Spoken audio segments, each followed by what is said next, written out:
ఆ మహనీయుడి జయంతి శుభాకాంక్షలు తెలుపుతాను.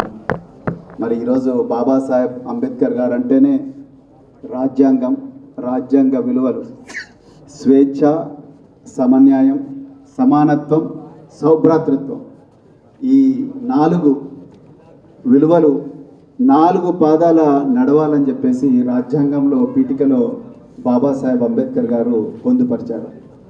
ఈరోజు ఈ దేశం ముక్కలు చెక్కలు కాకుండా ఉందంటే, దేశంలో అన్ని వర్గాలకు ఒక గొంతుగా దొరుకుతూ ఉందంటే అది కేవలం బాబాసాహెబ్ గారు రాసిన రాజ్యాంగం వల్లనే. తెలంగాణ తొలి ముఖ్యమంత్రి, తెలంగాణ పోరాట యోధులు గౌరవ కేసీఆర్ గారు చాలా సందర్భాల్లో ఒక మాట చెప్పారు.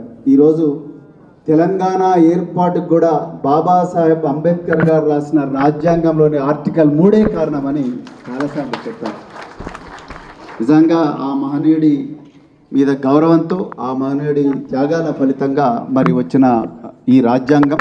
అదేవిధంగా మరి కేసీఆర్ గారు బాబాసాహెబ్ అంబేద్కర్ గారికి ఏ ప్రభుత్వం ఇవ్వనంత, ఈ దేశ చరిత్రలోనే ఏ ప్రభుత్వం ఇవ్వనంత గొప్ప గౌరవం ఇచ్చారు. నిజానికి 125 అడుగుల ఎత్తైన విగ్రహం మాత్రమే కాదు, ప్రాబబ్లీ అది ఒక చిన్న స్పెక్, లేకపోతే ఆ గొప్ప సెక్రటరియేట్కు బాబాసాహెబ్ అంబేద్కర్ గారి పేరు పెట్టడం మాత్రమే కాదు, కానీ లక్షలాది మంది బాబాసాహెబ్ అంబేద్కర్ గారులను తయారు చేసే ఒక గొప్ప విద్యకు కేసీఆర్ గారు పునాది వేశారు. అది కొంచెం డీప్గా ఆలోచిస్తేనే అర్థమవుతుంది. నిజానికి ఎక్కడో బర్రెలు కాసి గొర్రెలు కాసి చిన్నతనంలోనే పెళ్ళిళ్ళు కావాల్సిన అమ్మాయిలు,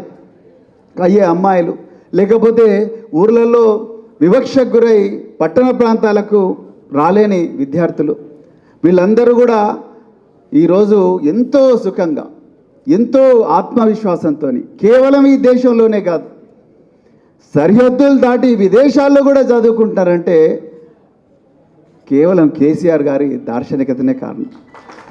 నాకు ఇప్పటికి గుర్తుంది, ఏప్రిల్ 4, 2016 నాడు జోరుగా వర్షం వస్తుంది. అప్పటికి ఇంకా ప్రగతి భవన్ కాలేదు. పాత ముఖ్యమంత్రి కార్యాలయం, క్యాంపు కార్యాలయంలో మేమందరం ఆఫీసర్లను కూర్చొని ఉన్నాం. 125వ జన్మదినం బాబాసాహెబ్ అంబేద్కర్ గారి జన్మదినం వస్తుంది, మనం ఏం చేద్దామంటే చాలామంది చాలా ఐడియాలు ఇచ్చారు. కానీ గౌరవ కేసీఆర్ గారు ఒక్క మాట అన్నారు, మనం ఆ మహనీయుడిని గౌరవించుకోవాలంటే ఆ మహనీయుడు లాగా లక్షలాది మందిని మన తెలంగాణలోనే తయారు చేసి దేశానికే కాదు ప్రపంచానికంతా ఇద్దామని చెప్పేసి 125 గురుకుల పాఠశాలలు ఇచ్చి అవి 1000 గురుకుల పాఠశాల అయ్యేటట్టుగా ఆ రోజు పునాదేశారు. ఇక మిగతా కార్యక్రమాలన్నీ దళితులకు 3 ఎకరాల భూమి కానీ, లేకపోతే బీసీలకు రకరకాల స్కీమ్స్ కానీ, అదేవిధంగా మరి ముఖ్యంగా దళిత బంధు కానీ, ఇలాంటి విప్లవాత్మకమైన కార్యక్రమాలు తీసుకొచ్చిన మరి కేసీఆర్ గారు కూడా ఈరోజు మనం గుర్తు చేసుకోవాల్సి వస్తుంది. వారికి బాబాసాహెబ్ గారి మీద ఉన్న అపారమైన గౌరవాన్ని, రాజ్యాంగం మీద ఉన్న అపారమైన నమ్మకాన్ని ఈరోజు గుర్తు చేసుకోవాల్సిన అవసరం ఉంది. చివరిగా మరి రాజ్యాంగం ప్రమాదంలో ఉన్నది, అది కూడా మనం గుర్తుపెట్టుకోవాలి. రాజ్యాంగం ప్రమాదంలో ఉన్నది. రాజ్యాంగ విలువలకు అడుగడుగునా తూట్లు పడుస్తున్నాయి బీజేపీలు, కాంగ్రెస్లు. ఈరోజు సుప్రీంకోర్టులో ఎస్సీ వర్గాలకు చెందిన వాళ్ళు క్రైస్తవ మతంలో మారితే వారికి రిజర్వేషన్ ఉండదన్న ఒక ఘోరమైన అమానవీయమైన తీర్పు వచ్చింది. దాని మీద కూడా మనం ఈరోజు దేశ ప్రజలు మాట్లాడాల్సిన అవసరం ఉన్నది.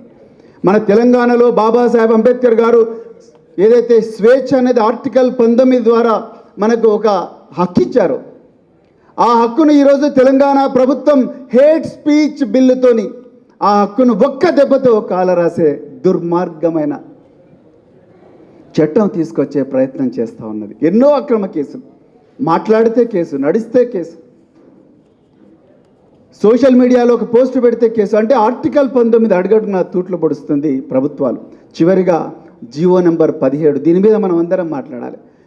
ఏ కామారెడ్డి డిక్లరేషన్లో అయితే 40% ఇస్తామని, ఏ చేవెళ్లలో అయితే ఎస్సీ ఎస్టీలకు 18 మరియు 12% ప్రభుత్వ కాంట్రాక్టుల్లో రిజర్వేషన్ ఇస్తామన్న ఈ కాంగ్రెస్ పార్టీ జీవో నెంబర్ 17 తీసుకొచ్చి వీళ్ళందరికీ కూడా హక్కు లేకుండా చేసింది. మరి ఎక్కడుంది ఆర్టికల్ 14? బాబాసాహెబ్ అంబేద్కర్ గారు ఏం చెప్పారు? అదేవిధంగా ఆర్టికల్ 15 ఏం చెప్తుంది, ఆర్టికల్ 16 ఏం చెప్తుంది? ఈ సమన్యాయం, స్వేచ్ఛ, సౌభ్రాతృత్వం. కర్ల రాజేష్ ఎట్లా చచ్చిపోతాడు కోదాడలో? జీవించే హక్కు ఎక్కడుంది? బాబాసాహెబ్ అంబేద్కర్ గారు జీవించే హక్కు ఇచ్చారు, ఎక్కడుంది?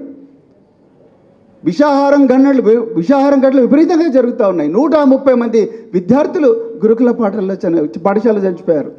ఎక్కడుంది జీవించే హక్కు? ఆర్టికల్ 21.